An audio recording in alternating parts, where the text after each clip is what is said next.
folks, welcome back to Recently Seen Reading. I'm Heather, and I thought today I'd talk a little bit about my plans for reading in December and January. I'm going on a no-buy, no-borrow for the month of December and January. The no-buy portion of my December-January plans is pretty straightforward to explain. No-buys are pretty common things for people to venture on at the beginning of a year. I spend very little in an ordinary year on books these days. Last year in 2018, I spent not quite $60. I'm primarily a library user, and I'm happy with that. This year, when I was doing up my totals for the year and getting ready for end of year thinking, I realized that I've spent more than double that this year, which is still not problematic. It's still about $160, primarily on used books. And I'm okay with that, but it just led me to think about, okay, what's happening with the books that I'm buying rather than borrowing? So my pattern turns out is that if I borrow a book from the public library where the loan period ranges from either 7 days or 3 weeks, I get them read, and I get them read within 7 to 21 days, which is happy making for me. And it means that I read through a lot of books, a lot of things that I want to read. If I buy something, it can go onto my shelf and remain unread for quite a while, for years even. And I'd like to shift that a little bit. So that's why the no-buy, to start to read the books that I have on my shelves. So why no-borrow? Well, no-borrow partly to help my partner, who was beginning to despair that he'd be able to find a book that I would want to read that was part of the front list that I hadn't already borrowed from the library or hadn't already read. I think he was having a lot of frustration with me very briefly in late November, early December. And I had to look at what's on my bookshelves waiting for me to read that's come from the library. And I realized that while I'm getting through my public library books, I'm not getting through the ones that I've borrowed from academic libraries. So I have the ability to borrow from academic libraries anywhere in the province, and I get the books for at least 3 to 4 months, and I can renew them 3 times. So it's possible that I can have a book sitting on my shelf, a book that's either related to pleasure reading or project-related reading, that it could sit on my shelf for upwards of a year unread. And I thought, it was a good thing for 2020 with the turn of the decade. Maybe it's time to make sure that I get through all of those books and get them all returned by the end of January. And that'll either mean that I read them or read the sections that are important to my project, or that I simply return them and move on. So as of right now, I have 30 books borrowed from the university libraries I have access to, and 7 or 8 from the public libraries.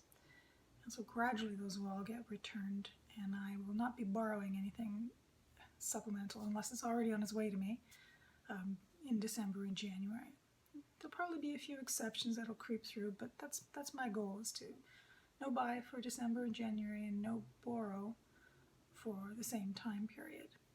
I'm hoping that this combination will have me reading the books that are on my shelves.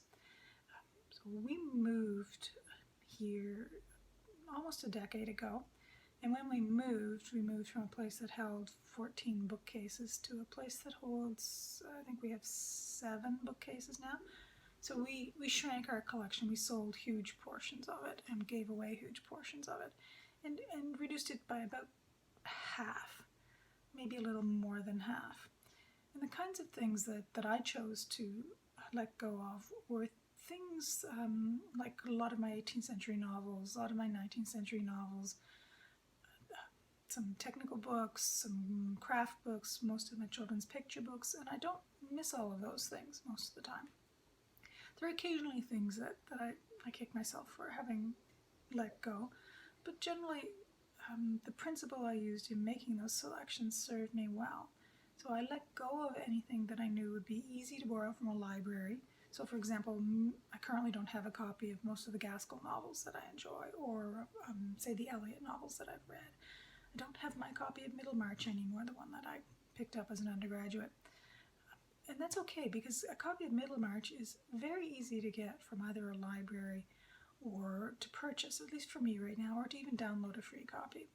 The books that I kept are either books that I had a sentimental attachment to, books that I knew would be impossible to get because they're long out of print, or just had very small print runs, and things that I wanted to read. So that means that I have a fair number of things on the shelves that I've moved across country, deliberately held on to, and still haven't read. So part of what I'm hoping a no buy, no borrow couple of months will give me is the kind of the push I need to start reading some of those, because I wanted to read them in the past, and if I pick them up and I no longer want to read them, or I get partway through them and decide it's not something I want to spend more time on, I can give them away, or maybe sell them, though selling them here is a little tricky. If I pick the book up and I no longer want to read it, or I get partway through it and decide it's not for me, I can just set it aside and free up some space on our bookshelves. Our bookshelves have become crowded. We're overflowing in a number of places and double stacked. So along with this no buy, no borrow kick, I'm also going to try and reorganize some of the bookshelves. I have several shelves that are dedicated to holding technical manuals, magazines, random stuff, my in tray, all of that kind of stuff, and see if I can find ways of making a little bit more room. So, no buy, no borrow for me in December and January. I'm going to be reading what's on my shelves, at least for December and January, and then I expect I'll be right back to borrowing from the library, because 90% of what I read comes from the library. I'm very, very pro-library. Always have been.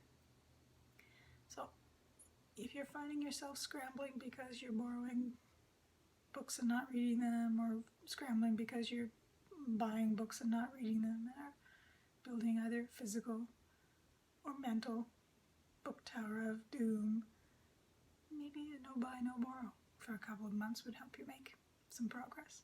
And I'm hoping that it will get me headed in the right direction. If you have plans to go on a no buy or no borrow, let me know. I'm curious about how other people manage the flow of books in and out of their lives, in the sense that there is more material to be read in the world than any human being has time to read. Thanks for watching, and I hope you have a fabulous day and a great week. Bye-bye.